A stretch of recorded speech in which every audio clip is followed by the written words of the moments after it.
유니클로 광고, 세간에서 일제시대 종군 위안부를 모독했다라고 해석을 하고 있는 바로 그 유니클로 광고에 관련된 리뷰입니다.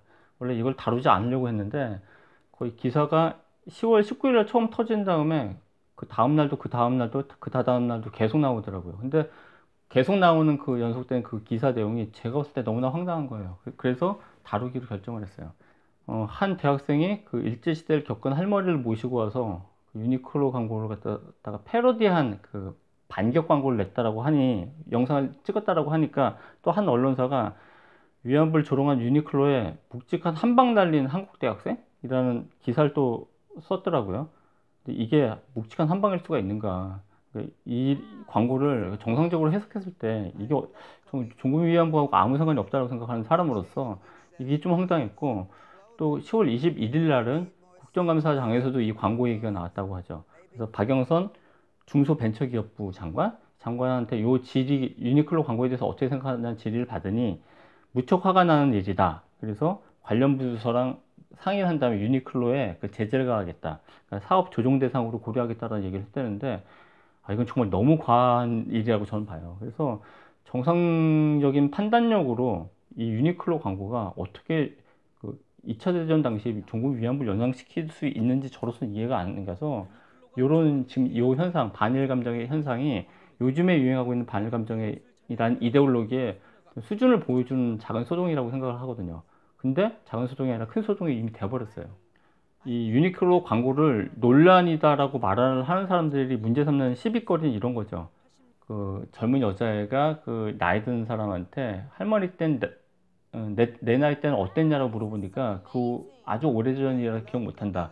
뭐 이 말을 한국 자막에서만, 한국판에서만 80년도 더 된 일이다라고 얘기를 의역을 했다. 근데 80년도 더 된 일은 2차 대전 당시가 아니겠느냐라고 이게 얘기를 한 거죠. 이게 정말 과도한 해석이라고 보는 거예요. 왜냐면 일단 이 한글 자막, 추가된 한글 자막을 넣은 건 일본이 아니죠.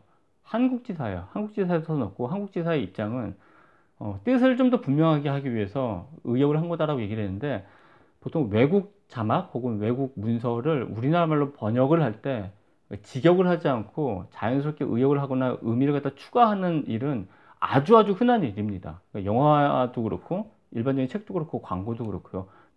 80년도 더 된 일이라는 이런 의역이 문제가 되느냐? 전 문제가 안 된다고 생각해요. 그러니까 영상에 등장하는 그 여성 두 명이 그 실존 인물이죠.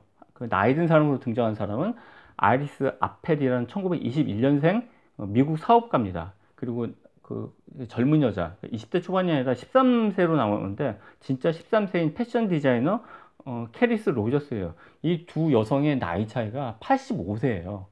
의역한 내용, 그러니까 80년도 더 된 일이라는 표현은 자연스러운 번역이라는 거죠. 90대 백인 여성과 10대 흑인 여성 사이에 벌어지는 그 시차를 패션의 유행차로 이렇게 풍자시킨 이 광고는 너무나 자연스러운 광고라는 거예요.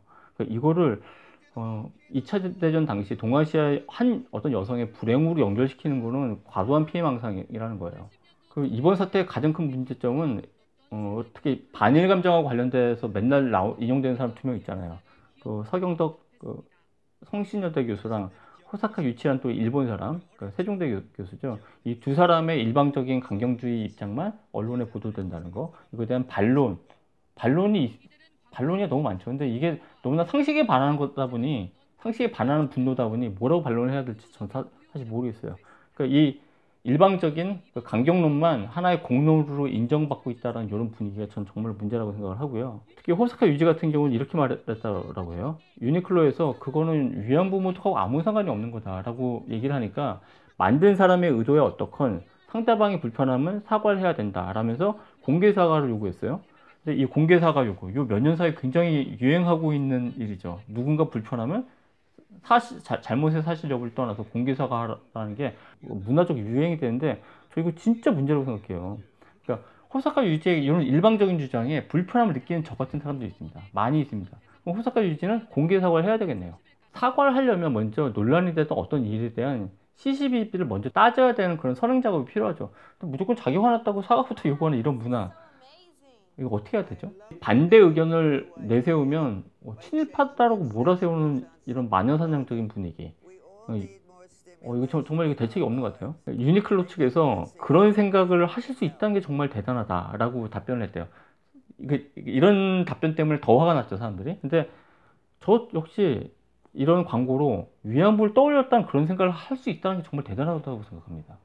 이 사태의 또 다른 문제점은 이제 언론의 태도가 될 수 있을 텐데, 젊은 기자들이 과도한 의협심하고 삐뚤어진 신념 때문에 선정적으로 제목을 뽑고 이런 강경주의자들의 발언만 인용을 해서 이걸 하나의 공론으로 만드는 이런 언론 분위기, 이게 정말로 큰 문제점이라고 생각을 합니다. 유니클로 광고 논란으로 인해서 누가 손해를 볼지 한번 따져봅시다. 불매 운동으로 연결하자라고 주변에서 막 주장하고 뭐 시위도 하고 그런 모양이더라고요. 자, 그럼 일본보다는 한국 유니클로에서 일하고 있는 한국 사람들이 손해를 보겠네요, 경제적으로. 그리고 반일이라는 잘 팔린 이데올로기로, 그러니까 피해망상을 이렇게 부추기는 몇몇 강경주의자들이 재미를 보겠죠. 누군가가 제기한 이 논란의 사실 여부를 따지지 않고 그 논란을 이렇게 기정사실화하는 이런 사회 분위기가 사회적으로 이 공동체 전체를 갖다 퇴행시키는 문제점이 또 있을 수 있고, 그리고 무엇보다 단일화를 생각으로만 이렇게 수렴시켜야 된다라는 이런 포퓰리즘적인 정신, 이게 정말 전 큰 문제라고 생각해요. 제가 요즘에 이 포퓰리즘의 문제점에 대해서 다룬 책을 읽고 있는데 여기서 그렇게 나와요. 포퓰리즘은 전일주의인데 국민이 하나여서 이 하나인 의견에 반대하는 사람 국민으로 간주하지 않는 이런 배제의 정치를 한다는 거예요. 근데 우리나라에서 지금 반일 감정은 마찬가지예요. 그러니까 반일 감정에 약간 반하는 의견을 내세우면 친일파라고 얘기를 해버리죠. 이 유니클로 광고 사태를 보니까 정말 해석을 한다는 게 얼마나 무서운 일인지, 잘못된 해석을 말하는 겁니다. 잘못된 해석이 얼마나 무서운 사태를 만드는지를 알게 되고, 그러니까 비평을 하는 사람으로서 비평이라는 게 얼마나 무력해졌나 아주 또 깨닫게 됩니다. 원래 비평이라는 거는 어떤 가치 판단에 대한 작업을 하는 거거든요. 그러니까 상대방이 좀 잘못됐다고 생각해서 그거에 대한 의견을 말하는 게 비평이에요. 근데 보통 사람들은 자기 의견하고 다른, 자기 가치관에 반하는 주장을 듣게 되면 자기 의견을 교정하지 않고 자기 의견을 더 강화시키려고 하죠. 그러니까 이 유니클로 사태에 대해서 어떤 말을 해줘야 될지 모르겠더라고요. 너무나 거대한 그냥 분노의 파도 앞에 서 있는 그런 느낌이어서, 이런 게 바로 이게 비평이 갖고 있는 딜레마입니다. 결국 유니클로는 광고를 내렸다라고 하더라고요. 광고를 내리자 이제 또 주변에서 공개 사과를 또 요구하죠. 제가 이게 주변에 자주 하는 말이 있습니다. 잘못한 게 없으면 절대 공개 사과하면 안 돼요. 공개 사과건 사과건 해서는 안 돼요. 사과를 하게 되면 더 들고 일어납니다. 왜냐하면 상대방은 화를 내는 것 자체가 목적인 사람들이기 때문에 공개 사과를 하면 정말 나쁜 설렘만 계속 만드는 거예요. 논란이다? 논란이 있으니까 너 사과하라? 사과. 이런 악순환이 계속 반복되기 때문에 유니클로 한국 지사는 절대 사과하지 마십시오.